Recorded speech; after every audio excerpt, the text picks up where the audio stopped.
a restaurant, your engine is your kitchen, and you can't do anything without that.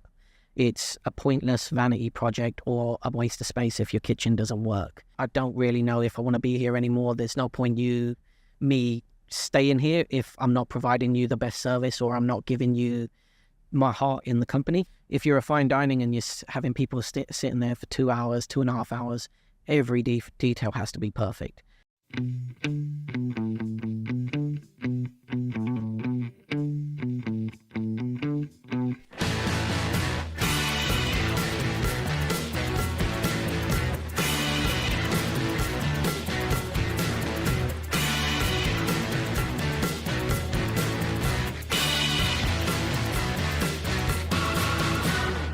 Welcome back to the Chef JKP Podcast.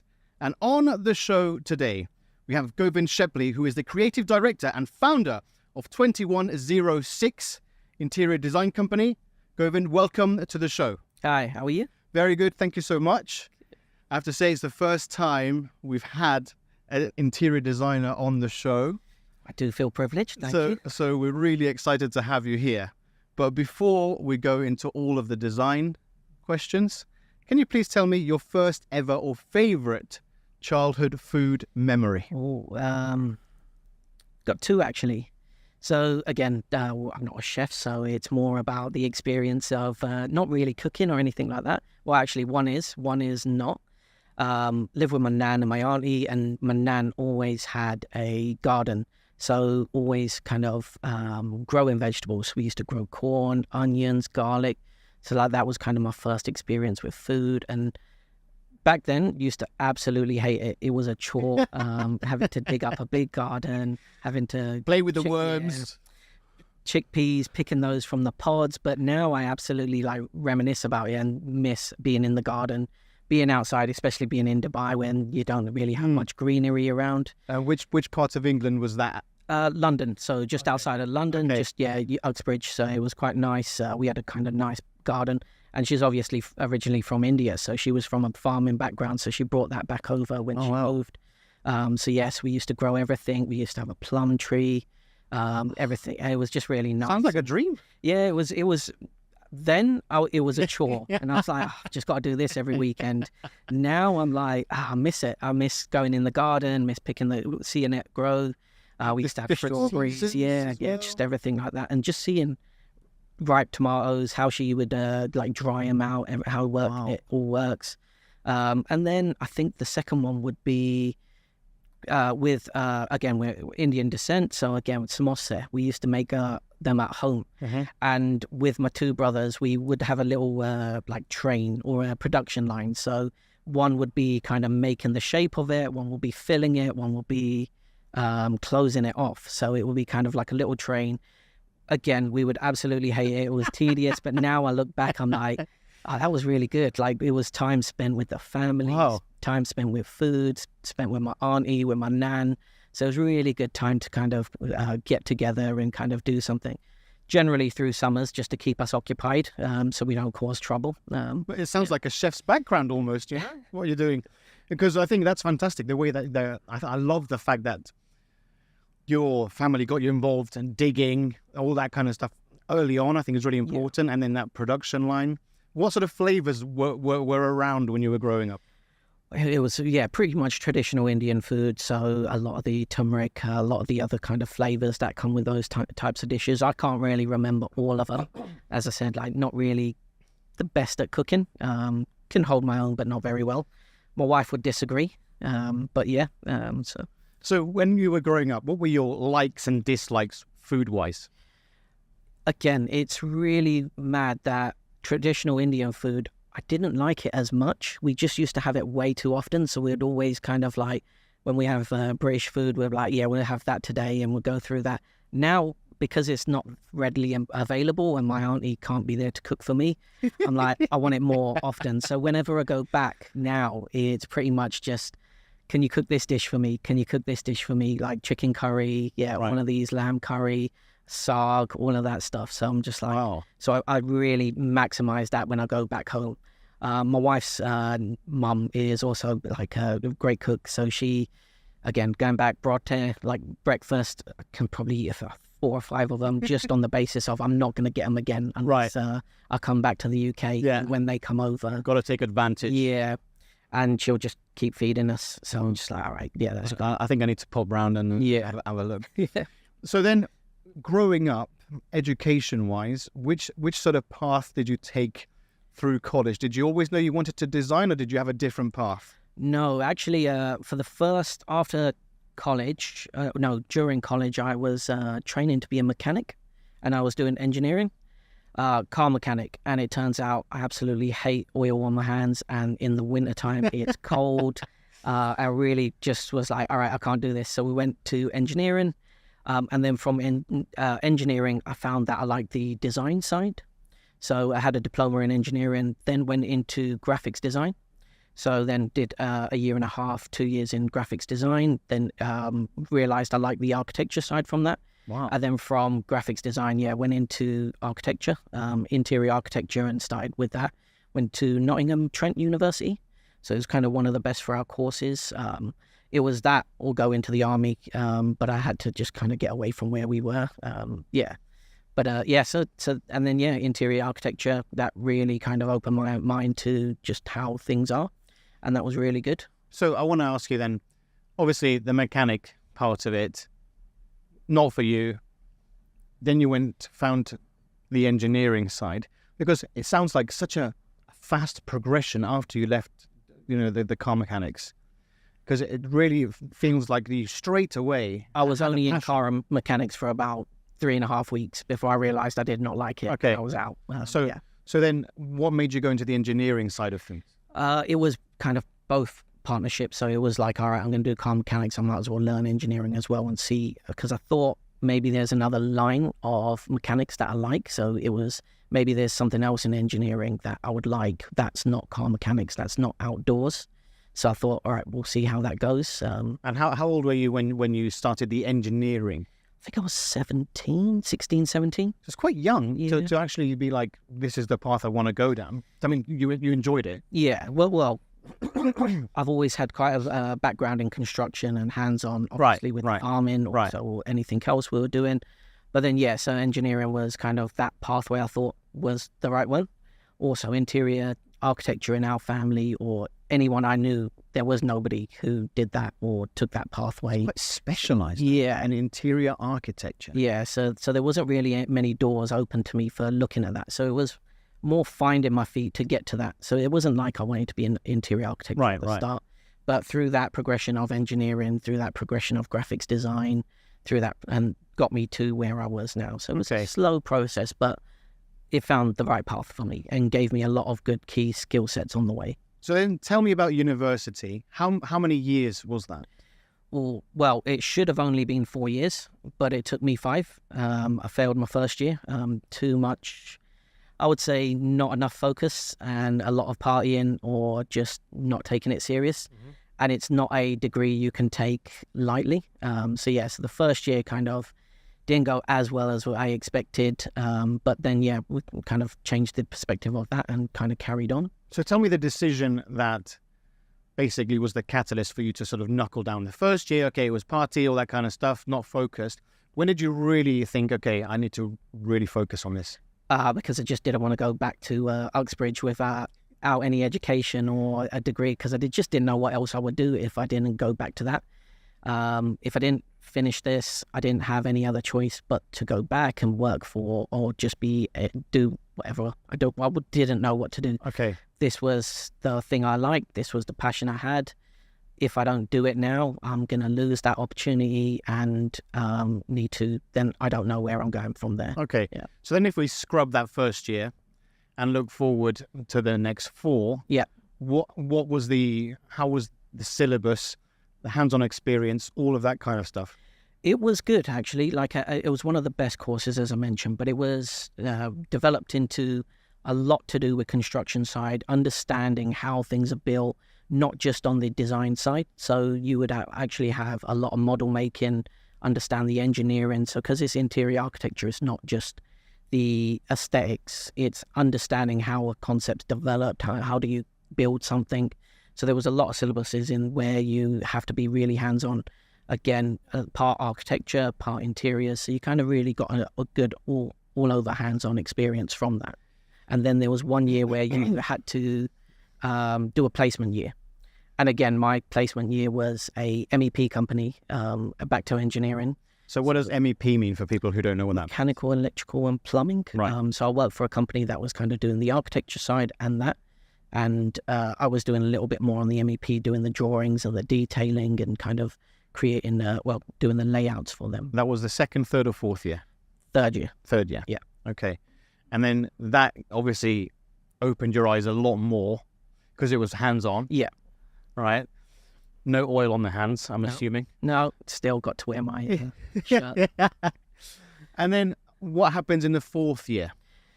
Fourth year is where you kind of really realize it's all or nothing. Like you've got to spend every hour working on your kind of final presentation. There is no more kind of learning process. It's more delivering on what's the end result.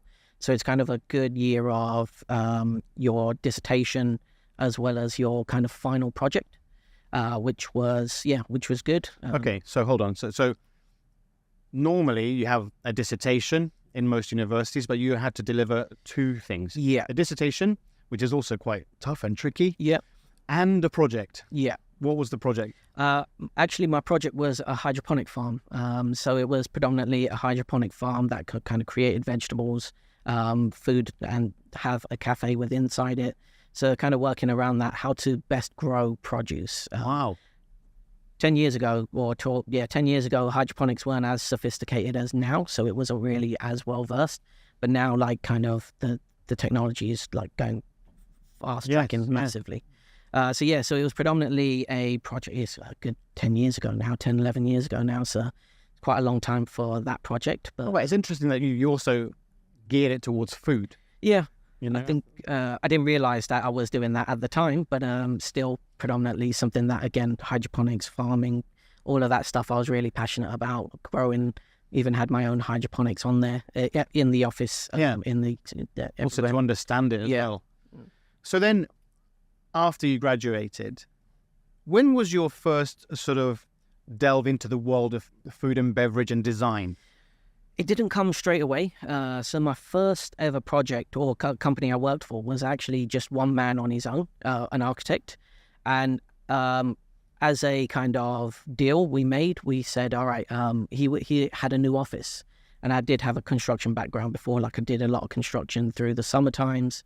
And he goes, look, we've got a new office and I need someone to help me kind of build it. So I was physically half days up until it was done, building his office, putting up his partitions. Physically putting up his partitions, painting with him. And then half the day we would work on the projects, and he gave us a great understanding into detailing. So we would focus on a very high-end hotels. So it was really good education in that. And those back in the day were a lot more slow-paced. So it was on Hyde Park. We were working on one hotel in there. So it was really nice, and it kind of like the detailing, the drawings and everything, he kind of gave us a really hands-on experience. So my path to F&B was more, again, it was trial and error, like I did with my education, first hotels. Then I thought maybe I wanted to go into retail design.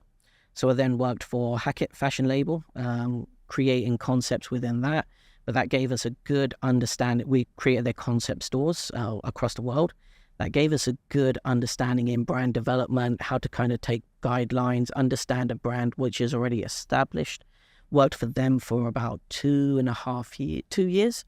But I worked for them on a freelance basis and then got to a point where I just didn't want to, they offered me a full-time job and I just quit on the spot. I was like, as you do. I just don't want to do this anymore. In fact, it was quite a weird one. So with my manager, he goes, oh, look, they're going to offer you a new job, a full-time position, and they were going to, they want you on board. And I was like, all right, cool. He goes, to be fair, you've been working illegally with us for the last 2 years because you're not meant to be a freelancer for only one company. I was like, all right. And then they come in, we had a meeting, and I thought about it, and I was like, I think I've got everything I need out here. I don't know what else I can do.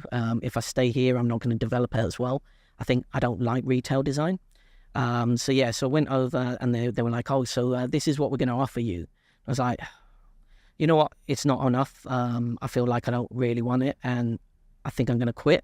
And they were like, oh, okay.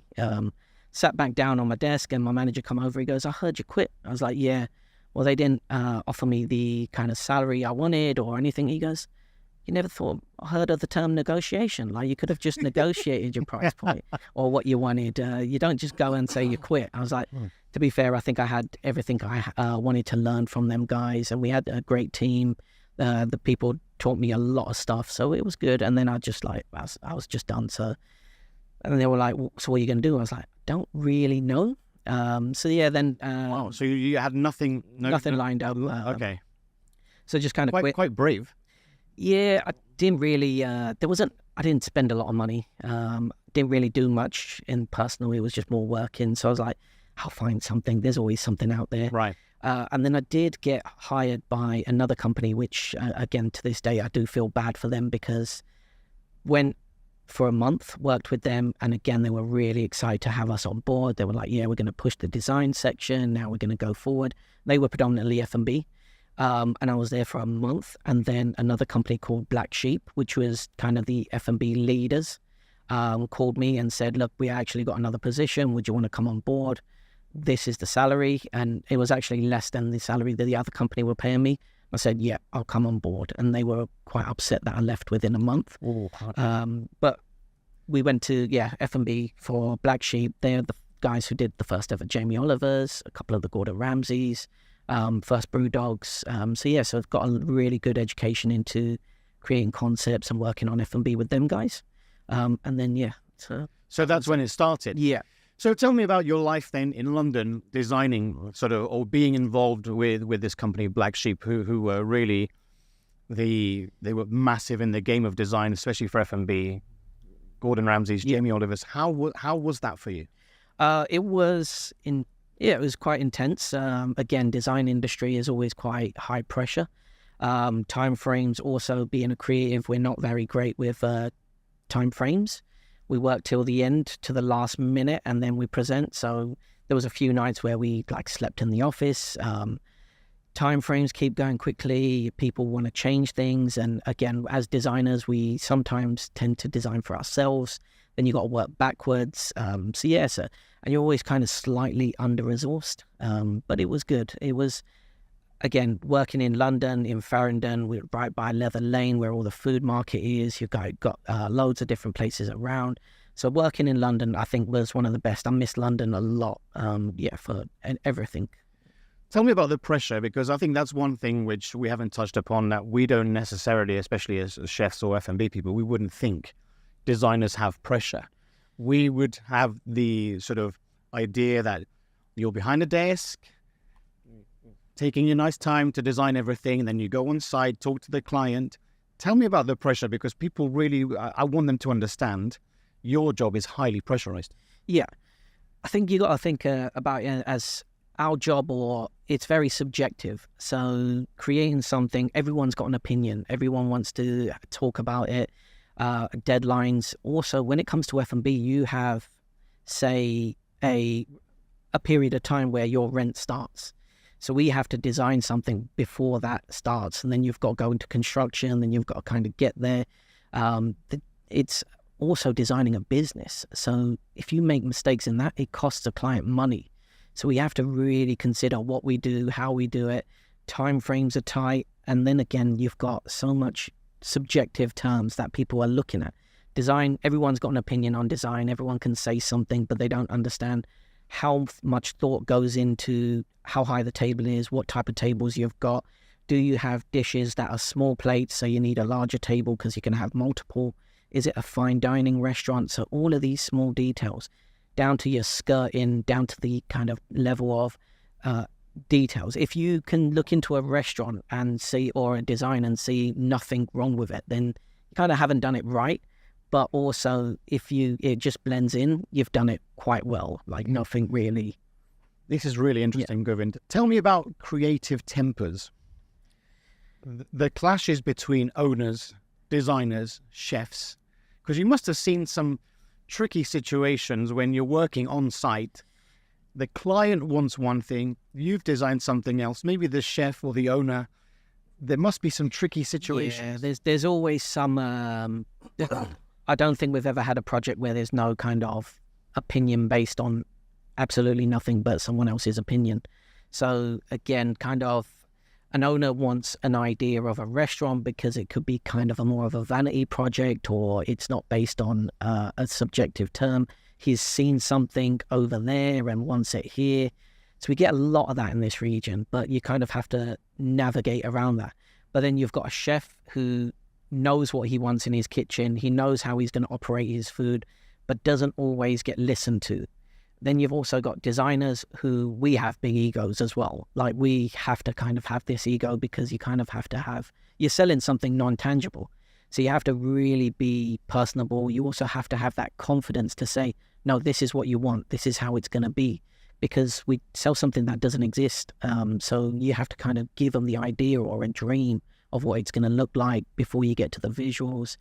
So designers have a pretty big ego and are quite sensitive. Again, when you change our design, we're like, it's the end of the world. It can be just as simple as a light. I hate that light. I don't like that. You've ruined my whole design. Or when you come back in a month's time, you're like, oh, wait, actually, it's all right. It's okay.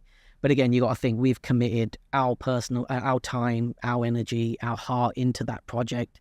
So it's kind of like chefs. You commit a lot into your food, your production, your delivery. So you kind of really think a lot about it. It's part of you when you're delivering something or when you're designing something. And then for someone to say, I don't really like that, it kind of can be a little bit personal or taken personally. Yeah, because I can imagine, in a market like London, super competitive for design, I'm sure, as well as in a market like in the UAE. You have to really understand what the client wants, but also you need to sort of guide the client. The other thing, what I'm sort of working my way around, is that not only do you have the design point of view, but from an ops point of view, designers don't necessarily understand, let's say, hardcore kitchen operations or F&B. So merging those three worlds together must be quite tricky. It is, but it can be easily done. You just have specialists who do different things. So as a designer, we'll never design a kitchen. We have got no expertise in that, but we'll sit with the chef and say, all right, how are you going to do this? What do you need here? What do you need here? Understand that. And we design both in line together. So we don't design the interiors and then go to the chef and say, this is your kitchen area. We talk to the chef at the start. We understand the food and beverage. We understand your storyline. And all of that creates what our first initial design analysis is. So we won't be moving forward up until we have that information. Otherwise, you're kind of having two parts fight against each other, which a restaurant, your engine is your kitchen, and you can't do anything without that.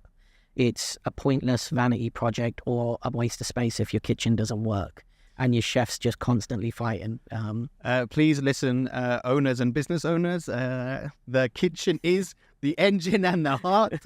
Please take note. So then I want to understand, tell me the name, the story behind the name of your company. 2106. It was originally my door number, which I started the company out of. So I left my previous job. We left on the basis of there was nothing, again, probably maybe do this way too often. I think I got enough out of the company and we just kind of weren't aligned anymore. So I just said, look, made me redundant. I don't really know if I want to be here anymore. There's no point me staying here if I'm not providing you the best service or I'm not giving you my heart in the company. So you might as well, so let's part ways. I've built you a team. You've got everything you require. I'll go my way. You go your way. And we agreed, and it was nice. And then I kind of sat there. I got married 3 months before, and my wife just come over, and she just got a job. So she was like, well, you don't have to jump into getting a job. You see how you're going.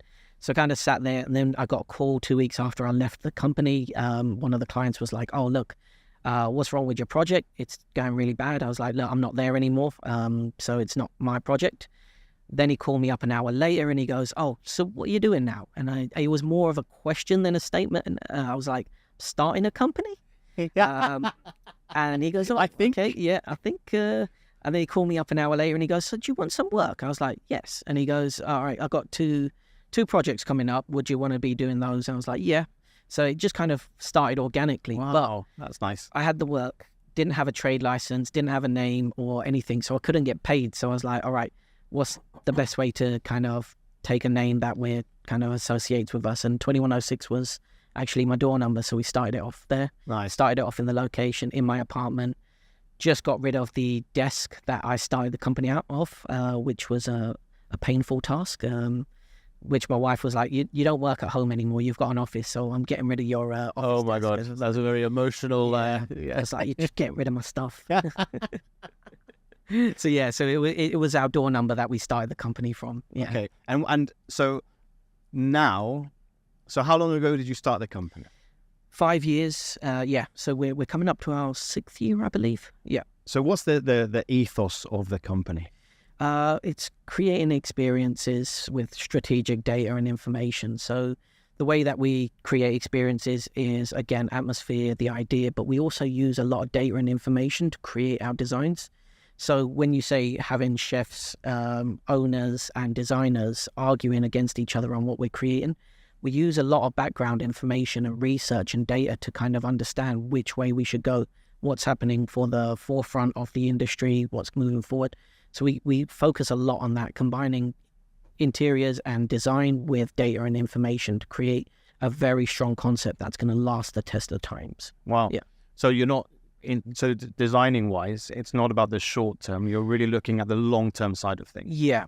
We even turn down projects that we don't believe are going to last the test of time in this region because there's a lot of vanity projects, as you said, and some of them just don't seem like viable. And for us, we rather spend our time working on the projects that are going to benefit the industry than ruin the industry. Let me ask you a question. Certainly I've been involved in designing kitchens and not necessarily the design, but specifically the equipment. Yeah. For me, I will always go for the most expensive piece of equipment, not because I want to spend the company's money, but because I know that piece of equipment will still be there in 10, 15, 20 years' time. Do you find the same when it comes to the materials that you use and having that sort of conversation with business owners and saying, look, this is super cheap, it will do the job for like a year or whatever, but if you spend this much money, it will be here for far longer? Yes, I think that's changed over time. So previously, when you used to have a lot of people, it was a very transient market with Dubai. So you'd have a lot of people within, say, higher or corporates. So we don't work with just owners, we work with corporates, we work with types of people who are in big holding groups. They will be opening projects, but they want to get it done quickest and the cheapest because that's their role and they know that they won't be there for the next 2 years. But when you have owners or people who are looking for it now, people are understanding, get the better equipment, get the right suppliers, get the right quality. We do still have the argument, but again, sometimes I have to tell clients, you don't need that higher end material. You can have this one because it will not last and you're going to have a quicker turnover. So I think it's both of them. Yeah. So you do have people who still want to go through that, but most of the time it's more the holding groups, the larger groups who are like quick and cheap. But when it comes to an owner and a individual or a chef, then it's 100% best equipment. When a chef comes or a owner comes, they're predominantly focused on the best equipment, the best option, the what's going to provide me with longevity. I don't want to change this. And again, we advise them on, if you're going to go for the cheap one, you're going to have to close down your restaurant at some point. How much money are you going to lose on the basis of closing it down and replacing all of this? Is it worth that extra additional X now? And I guess also you have to consider budget as well. Not everyone's got an unlimited budget that we can just throw at it. So look, let's say for chefs, restaurateurs, owners who have never been involved in, or let's say have never come to a designer such as yourself, what's the process for me to fully understand how you guys work? So for example, I say, hi Govind, thank you so much. We'd like to work with your company. this is my vision, please take me forward. How does that work? We'll do a lot of digging deep into the person, the brand, the understanding of which way you're going. So we have 3 phases. Design analysis, which is predominantly understanding what you are, who you are, listening to you. Most of the time it's just listening, taking that information and then regurgitating it back to you to make sure that we have the right brief understanding. Okay, so that's stage one. Yeah, so we're not going off on a tangent that is completely different, wrong, right. And wasting everyone's time. Okay. Stage 2 is concept development. So we will then kind of understand and move forward on the design. So start to get mood images, get to the visuals, get the 3D space of everything, layouts and plans, everything like that ready. And then the third phase is detail design. So that's focused on everything down to your skirting, your all the details that need to be provided for a contractor to build it. So it's a 3-phase kind of part, but through that it can be quite emotional. It's more of back and forth. So it's not that we turn up one day and this is it. It's literally, hey, we need to have a meeting every week. We're going to go through this part. Hey, how do you feel about this one? How do you feel about this chair? So we take you through the process. We hold your hand. We make sure that you're comfortable with everything we're doing, as well as guiding you and explaining why we do it. It's not our project. It's not about us. It's about a business. It's about running something that is someone's personal project. So we have to understand it from that perspective. I tell a lot of my designers, it's all about listening is what we do the most. Yeah. So then how long, I mean, this is a bit of a tricky question. How long does that process generally take from phase 1 to phase 3? It depends on size and types of projects. So a fine dining one could take up to 3 months, which is good. I think still as a good That's time. quite a reasonable amount of time, Yeah, I think. so 3 months. But again, those are got a high level of detail, Yes. depending on what you're going through. And again, it's dependent on how quick the client is to understand what they want. So if you can give me more information on what you require or what you like, we can take that and improve it. Our job isn't just to take what you've got and give it back to you. It's to enhance it, make sure it works, give you the advice of this. Again, as you said, operations, understanding where POS systems go, how your lighting systems are, the noise, the music, how the flow of the space is. So again, how your operations team work around it, how the customer flow is. So we go through all of those details with you, making sure that, I know some chefs do understand that, but some people or owners don't understand that you need a space for people to pass. Try and put in as many chairs as you want, but it doesn't work. You kind of go backwards on that. Yeah, especially I think the biggest thing I've always seen is have a tiny little kitchen, huge amounts of restaurant space, and then you're not able to push the food out enough. Yeah.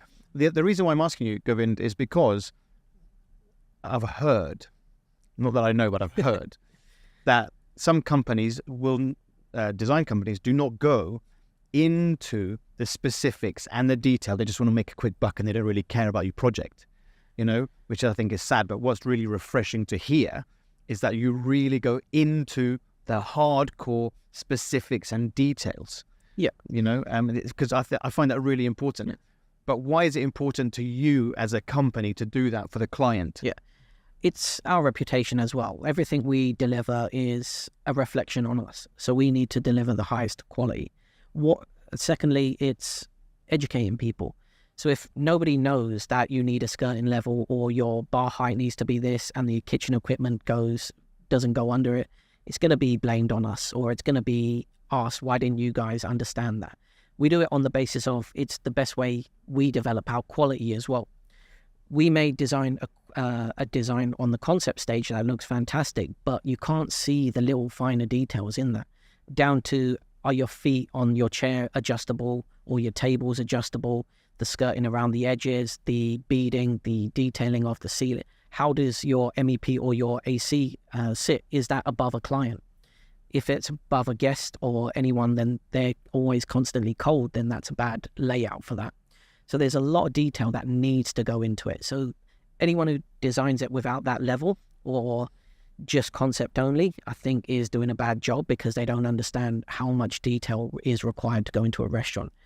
And we also benchmark it on, it's someone's money. It's a business. It's not based on just giving someone a pretty picture, because someone has to try and make money on that. I guess from my perspective, I maybe have changed that since I started to own a company. And now I realize that anyone's money I'm spending has to be reasonable and it has to provide value to it. And everyone's looking for an ROI on their business.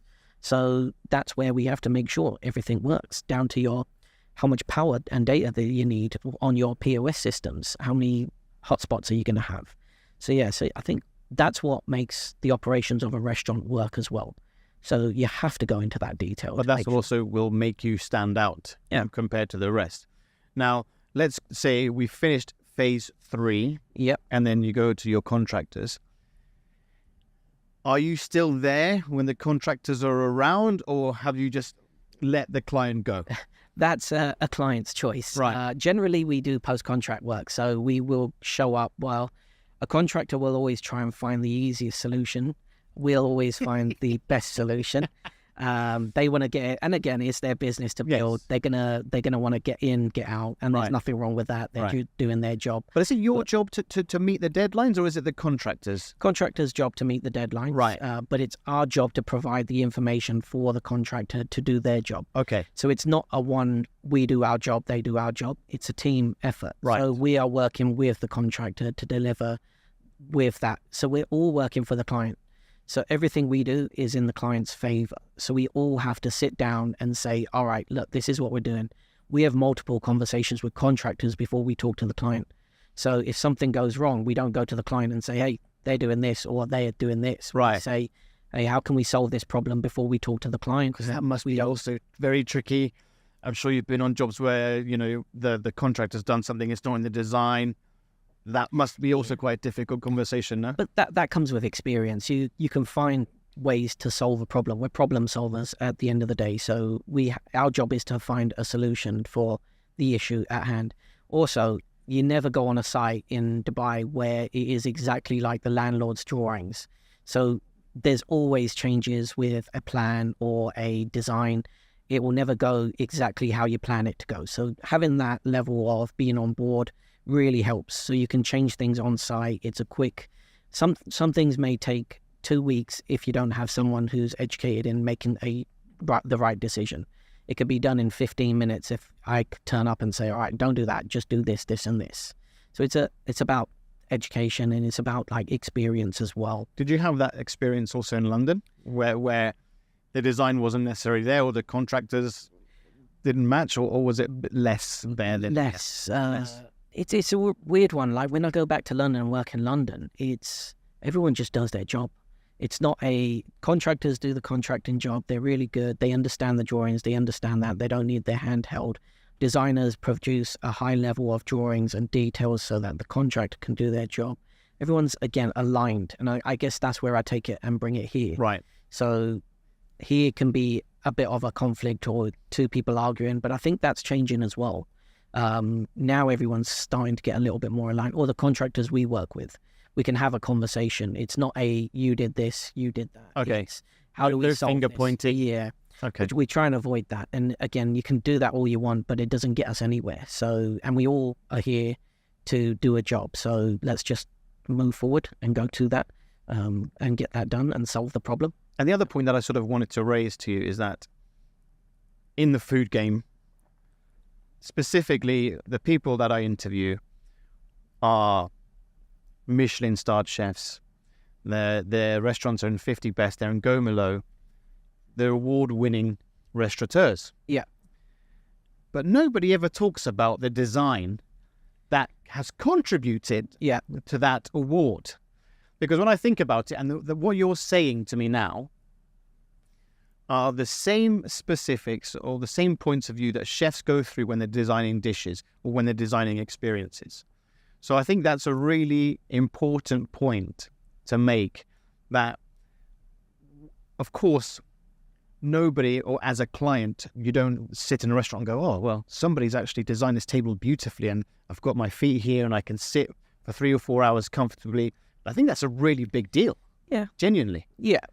I think it's, again, ergonomics of a chair. How do you sit? Yeah. How is that going to hurt your back? Are you going to, are you going to be comfortable sitting there for two hours? And again, that goes down to what type of restaurant you are. if you're a fine dining and you're having people sitting there for 2 hours, 2.5 hours, every detail has to be perfect.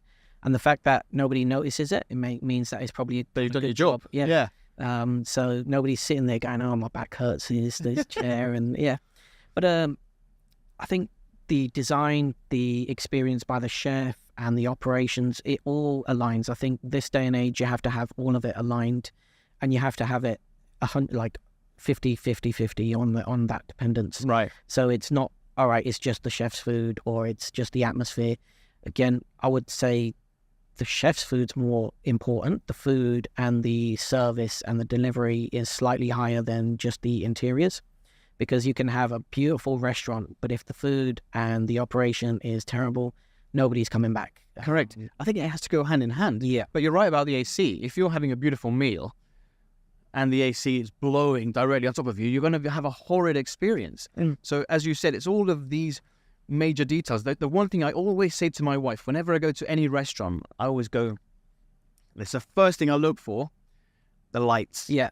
I want to understand the lighting, the mood, because I hate restaurants that have got super bright lights. I like beautifully dim lights, especially in the evening. Not so much in the day, I don't worry about it, but in the evening, I want to understand that experience, because for me, it should almost be like an art gallery lighting where you're focusing predominantly on the plate. Yeah. You know, so I think that's for me anyway. I think that's key. But what I wanted to also ask you is, you've now worked with award-winning chefs, and you've been involved in some fantastic projects here in the Middle East. Now, specifically, I'm going to go to the restaurant Rafe Othman in Dubai Hills.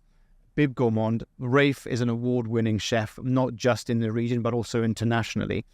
But with that kitchen, I just want to sort of tell anybody who hasn't been there before, you walk into this beautiful space, and then in the middle of the restaurant, there's this bustling, full-on kitchen, super busy. So even as you walk in, there's a window full of chefs. Then you walk through the restaurant, you've got this beautiful bar.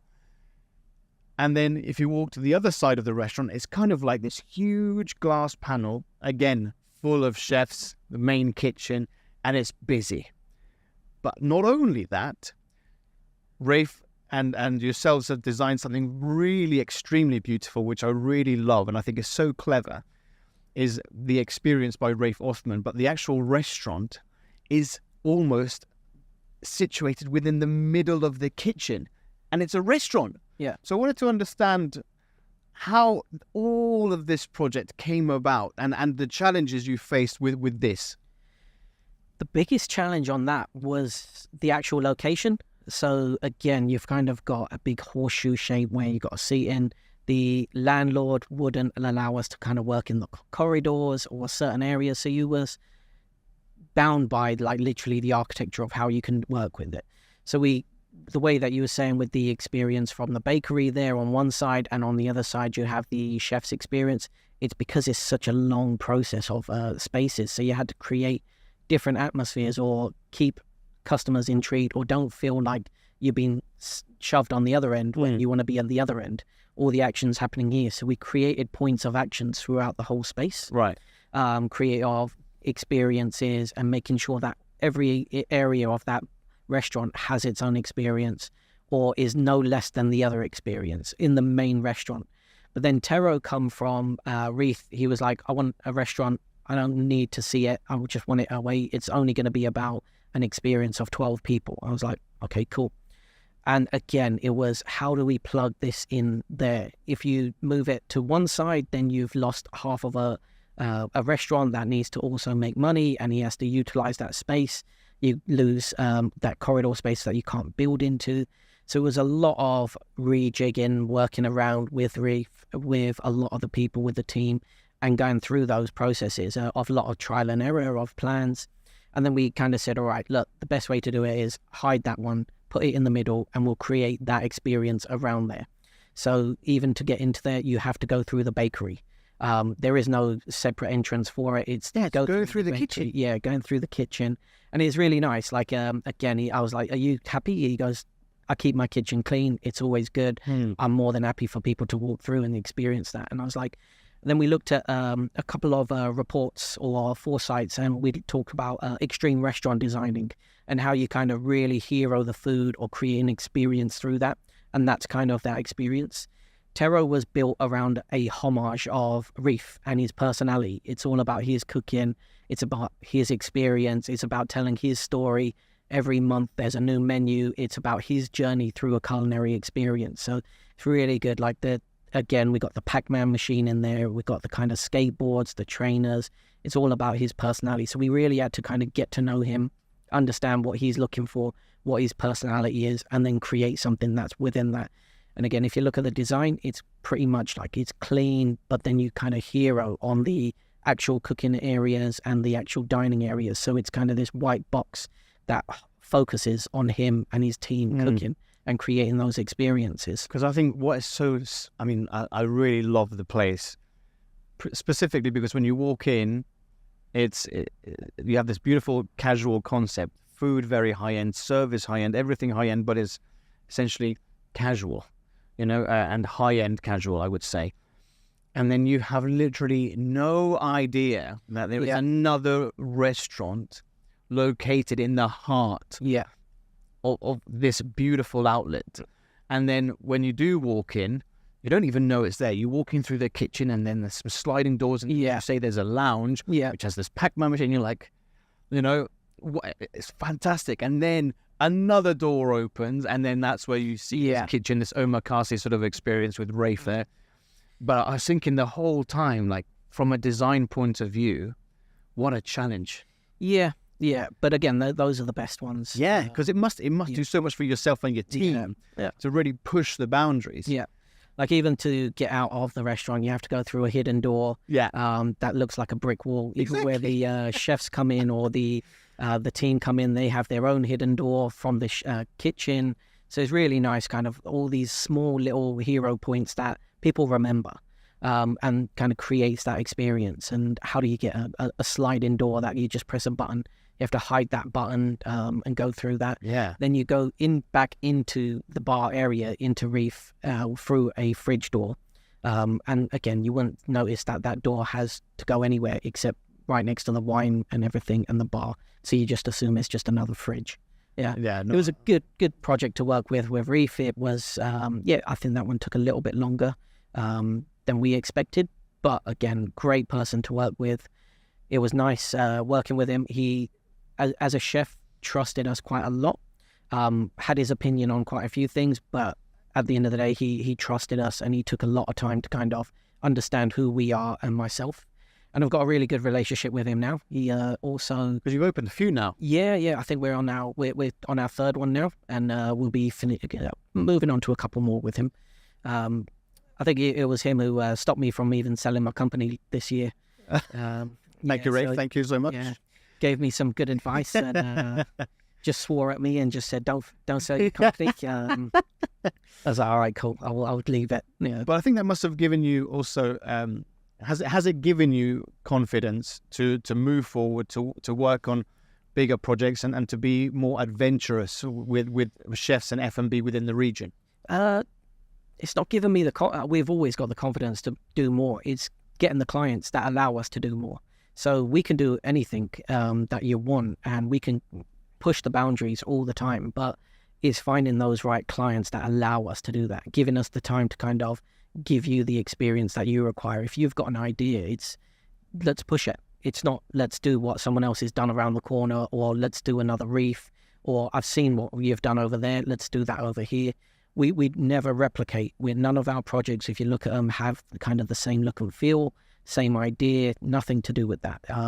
It's about your project, and we're only as good as our clients. If you allow us to push the boundaries, we'll push it to the breaking point, and then we'll pull it back. That's what I was going to ask you, because you said something very, very, I think, interesting, is about the right client. Yeah. What does that mean? Someone who doesn't have to understand design, but understands the intentions of what they're doing. Have they got the right F&B? Do they know what their own F&B is going to be? Do they know what their food and beverage is going to be? Do they know their target audience? Do they know their demographic?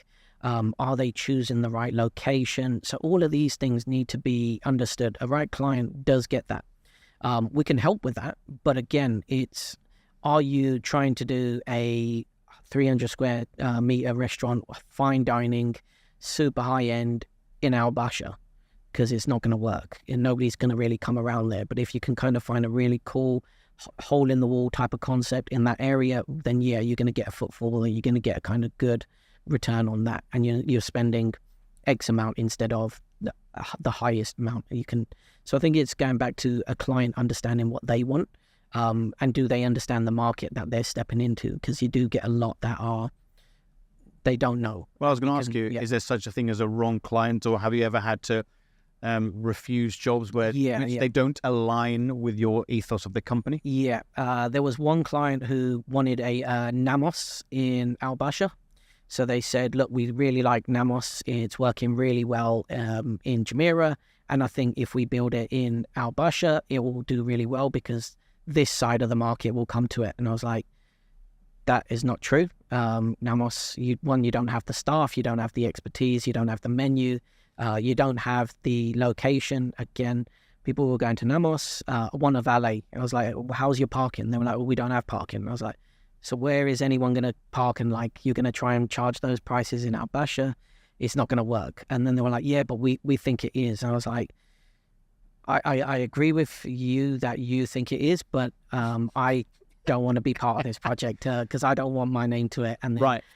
Secondly, I don't want to rip off a Namos and be like, all right, we've just seen that and we're going to go over here and place it here.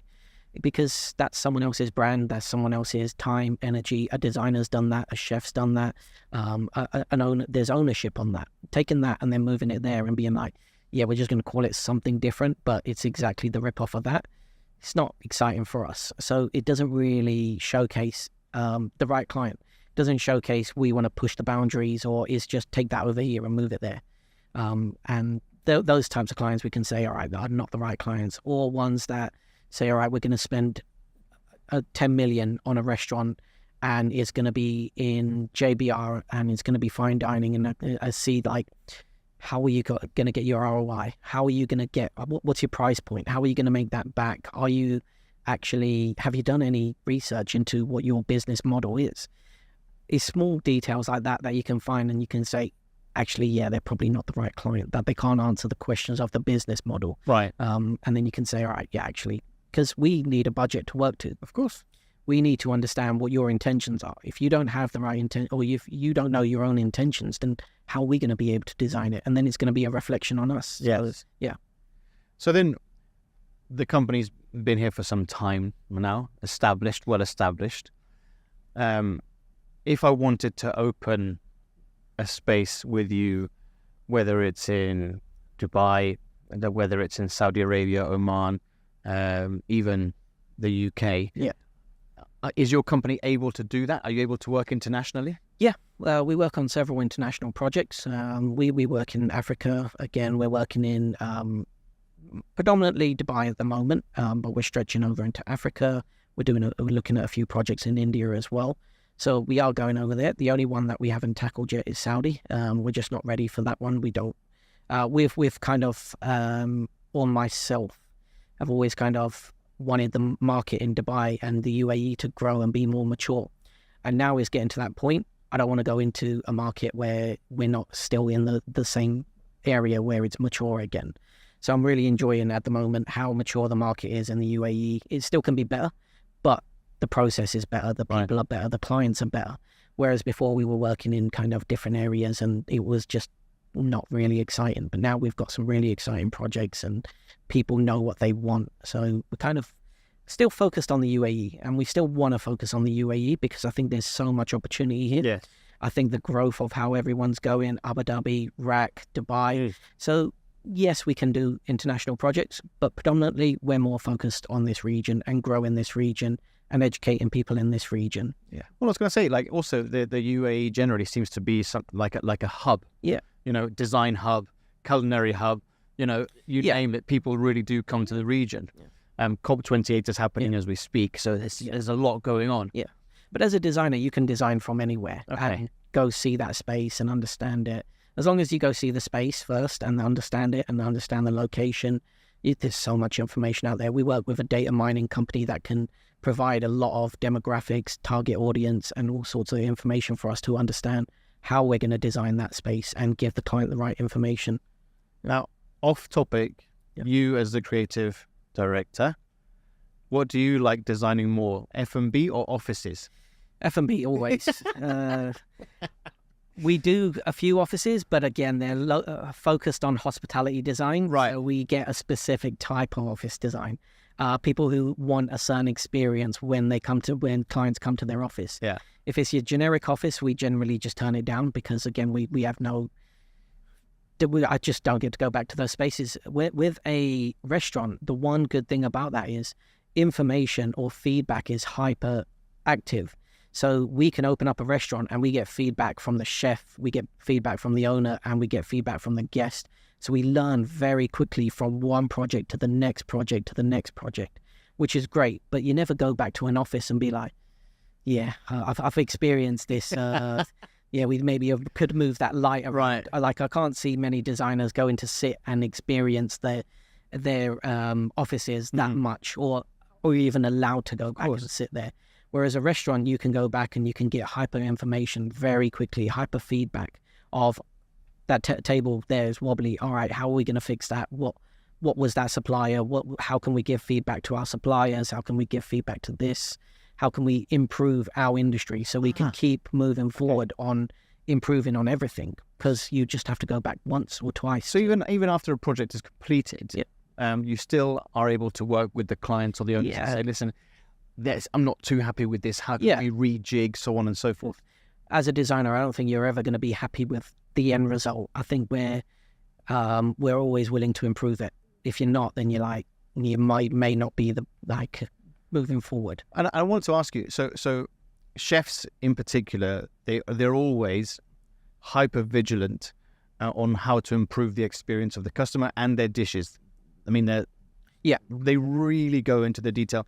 How can I keep twisting this dish so it becomes a signature, it becomes something which is not necessarily not replicated, but is incredibly delicious? Yeah. As a designer, is the designing industry sort of also always moving forward? Are you always having to look at what's going on in LA or in Australia or in Japan? Because I don't know about that. Yeah, I think you're always looking at what we do a lot of is foresight reports, macro trends, micro trends, what's happening in the next 3 to 5 years, 1 to 3 years, what's happening in 10 years. So we understand what's going to be coming up in the future, not just on design trends, but on how the F&B is changing, how people are bringing new ingredients in, all sorts of things. So we focus a lot on what's happening in the future instead of what's happening now or what's happened previously, whereas Dubai always used to be, hey, someone's done that over there, so we need to bring that here now. Right. Whereas now we can say, all right, people, we're focusing on this because this is going to happen in the next 1 to 3 years. We can see it happening over there. We can see it happening over there. Yes, we're still not as ahead of those, but we can take it forward and we can be in line with that. We can start to catch up with other people. I think that's kind of how we're always trying to push the boundaries, but every client's different. You can't dictate one sort of size. We'll never do another reef again because that's his project. That's his other projects look nothing the same as Reef or Namayuso or HLK. Neither of them look the same. We've just done Yvonne. That's a maximalism design. We'll never do another one of those that look exactly like that with the same wallpaper, same design. So we have to kind of move forward. We take that and improve it to the next one, and we learn our lessons from that. So it may be that it may not be that what's happening in the future, but it may be that we saw this thing here really worked well when you placed the POS system here, or you placed the bar in the middle. Now the flow of that, so that you can take and realize, all right, that's great. Or you know that this material didn't work because it soaks up coffee, so you never use that again. So I think you learn every time on those ones and you push it. Yeah. Love that. So now you're on the Foodie Podcast. We've come to the quick fire questions. So they're going to be more design, let's say. First question, sweet or salty? Sweet. Sweet. Next one, top 3 cuisines. I guess Indian's always going to be my favorite because it's mine. Then Italian. And then right now, I'm a big fan of ramen. Ah! Yeah, so always been quite a big fan, but now I'm just addicted to it. Yeah. And soupy dishes. Like Okay. Yeah. Favorite ingredient? Know that one. I think they always change, don't they? They always change. What's flavor of the month at the moment? I've got a really bad obsession with food on the basis of when I like something, I just overeat it all the time. Right now it is ramen and Canoia. I'm going there every week, once a week. I'm just there and they just know, just sit me in the corner, I'll eat and then I'll go away. So I think, so I've always done that. Love that. Just a weird obsession with when I like something, I'll just keep going back to it up until I just get fed up. And look, I'm going to sidetrack a little bit. Us chefs, the question we always get asked is, when you go to a restaurant, do you criticize the food? So I'm going to ask you, when you go to a restaurant, do you have a look at the design? Oh, 100%. Yeah, all the time. 100% design. But again, it's also more the operations now. Right. So how are they doing something is that working? Can I adapt that to one of my designs? Okay. Or is something really good there that the guys are doing? Or again, service. Service is something that I'm looking at a lot more of, and how to support on when we design. Is there like your display units, or how do they operate? Where do they put their menus and sort of things like that? So, wow. Okay. So we're more on how to take things and improve it, not just on criticizing. Yeah. It's just what works, what doesn't work. How do I avoid this? How do I do this better? Okay. So then, who would you say are your top 3 food heroes? And they don't necessarily need to be chefs. Okay. As I said, I kind of get quite hyper obsessed at the point. So right now, Neha for Canoia's I'm a big fan of that one. My auntie, so between my nan and my auntie, they both cook different dishes. So my nan is a vegan. She's been a vegan before it was cool. So for the last 30 years, so she only cooks vegetarian dishes. But my auntie, she always cooks the meat dishes, and she's a great cook and really good. So that one. And then again, third, I guess I would have to say my wife, but I'll say my wife for her benefit, because she will kind of like, why don't you mention me? So she's the executive chef of the house? Oh, yeah, 100%. Yeah. Anything I do is just over my shoulder. Why don't you do this better? No, I'm just making a sandwich. I didn't need this criticism. I get it at work. What's the funniest restaurant or kitchen story that you've ever been involved in? Lately, one was lights. You talked about how the atmosphere of lights makes a massive difference of a project. We designed a restaurant, got all the lights in, and then I come back. Well, they called me up and they were like, we just realized like it's really dark in the restaurant. Like, can we do anything? And I turned up and I was like, you've taken all your lights down. And they're like, yeah, we didn't like them. I was like, but you've taken all your lights down and you're asking me why it's dark in here and why it's empty at the height of the level. And they're like, yeah, can we do anything? I was like, no, because you've taken all the lights down. I don't know how to make light without a light fixture.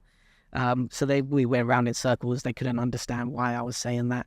Another one saying, they were like, oh, we want this light, but we hate the cable. Can we do it without the cable? I was like, up until you know how to make a light float, I can't do that. I'm sorry, but those things I do not. I'm not a god. I can't levitate things.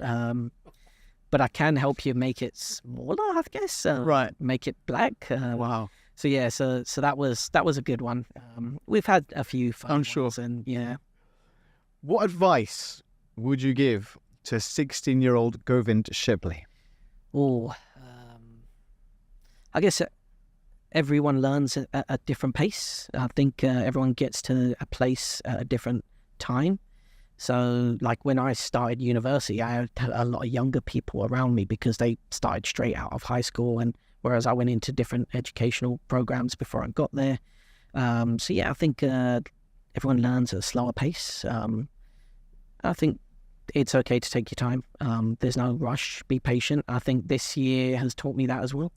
Like I've been trying to chase on this, building this company, and I was like, actually, we're doing okay. Let's just slow down and let's focus on the team, on everything, and be patient.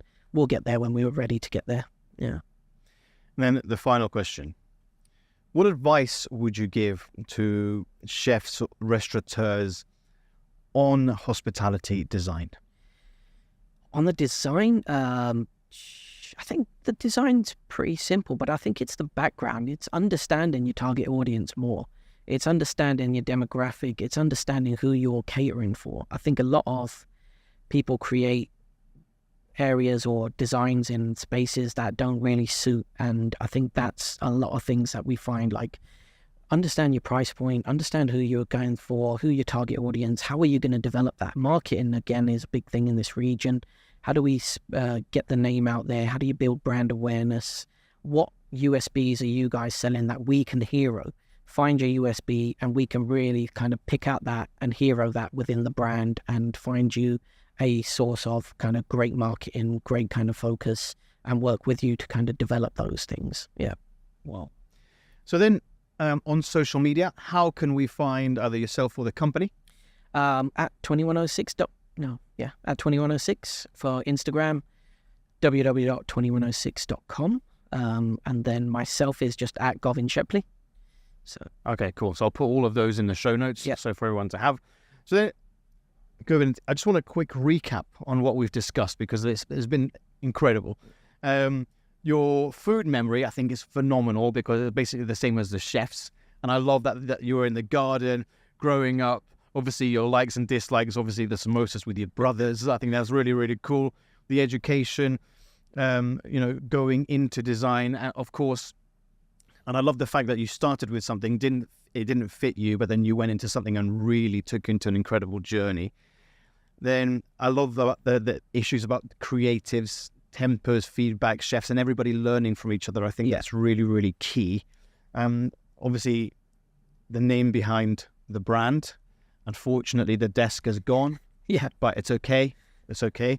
And then, working within the region and designing, I think we take it for granted, the amount of work that you designers really put behind a brand and the thought, especially your company. I have to say, I am genuinely super taken aback and impressed as to the level of detail that goes into the design of everything that you guys do. And I have to say a massive thank you because you do play a huge part in the experience within F&B. So really a huge thank you. Your quick fire questions, cuisines, sweet. You're the first one I've had sweet for a long time. So I'm a sweet fiend. I'm not allowed to buy Haribos or anything like that.